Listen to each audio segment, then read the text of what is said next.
Well, this Child Abuse Prevention Month, Yuma local author Walt McKinley sharing with us his journey of overcoming child abuse through his memoir, Monsters in My House, A True Story.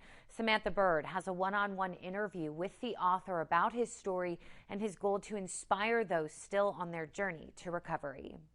McKinley's book tells the story of the trauma he endured through the years growing up here and how he got to where he is today. Walt McKinley lived most of his childhood in Yuma, where he says he experienced traumatic abuse from several family members. I was born in Yuma, raised here most of my life. However, I did move 14 times in 16 years in my childhood, and moving from one parent to the other, foster parents, and I was abused by every adult that I came into contact with. At almost 16 years old, McKinley chose to fight for himself and created a plan with his Aunt Diana, who saved his life. She hatched a plan with CPS with me to get custody of me. She had told me to run.